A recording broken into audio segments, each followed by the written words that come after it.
2003 Mercury Grand Marquis. It came in the shop for a few different things. One of the things is that the blower motor for the air conditioner, sometimes it works, sometimes it does not. When it came in the shop, it was not working.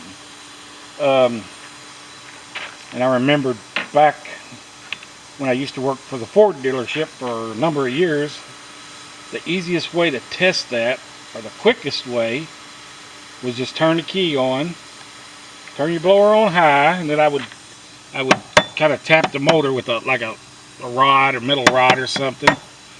But most of the time you come back here to this resistor, it sits back here, and you could tap it a few good times right back in here. And like the case on this one, it immediately started working. And I've already got that resistor out, but I'll show you how to remove it. But that's the resistor. It sits right back under where these heater hoses are right here. And there's a slot in that case.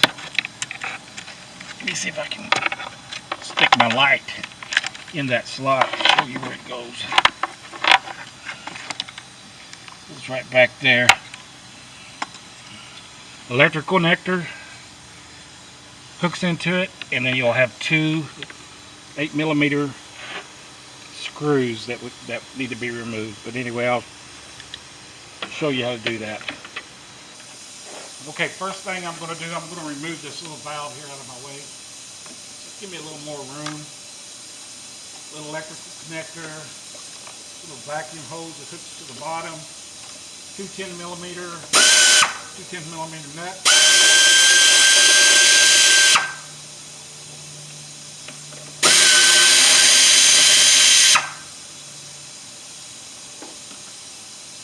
It's going to have two plastic hoses hooked to it here. We'll just leave that hooked up now. I'm going to move this so I don't break that end off of that transmission. And here's where that resistor is at. Right there. It's got a big connector on it right here. We need to unplug that, so I'll have to reach my hand back in here and try to release that tab and pull that out. When we get that out, there's two 8mm screws that hold that in. One's here, right here on the top, and one's going to be right down there on the bottom, right down in there. When I get my socket on it, you'll see it better. Let me get that connector unplugged and them two bolts out. Okay, here is the connector unplugged, but it's kind of plugged in like this, and then that release for it is here on the bottom, which has to be pushed in, and then you slip it off. Kind of hard to get to. On the two little 8mm bolts, I'm just going to use a wobble, 8mm wobble. I got a couple of extensions, small extensions, not real big. And I'm going to go on this top one. I will just go up here in between them heater hoses, and I'll get on it, spin it out. Then on the bottom one,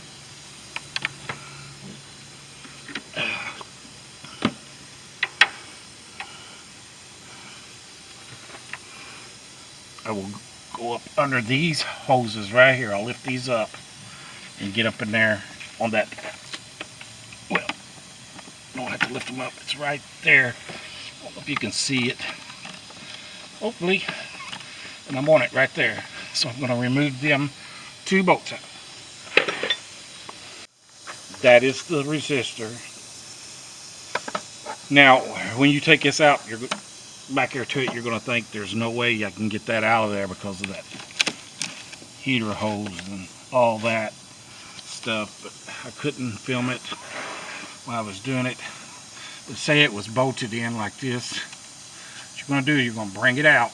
Now you'll have to probably push up on this hose right here to get your hand down in there. But you'll get your hand down in there, you'll pull it out, you'll tilt it down, and you'll think there's no way, but just keep working it, wiggling it back and forth at an angle down out of that slot. It will finally release from that top, and then you can pull it up straight up like this. Anyway, when you go back with your little 8mm mounting screws, just take a piece of tape, like a piece of masking tape or something, tape it onto your socket, and you can control it to where it needs to go in the little holes. It just keeps you from dropping them. Hey, if it's helped you out any at all, like, subscribe. Appreciate everyone. Thanks for watching.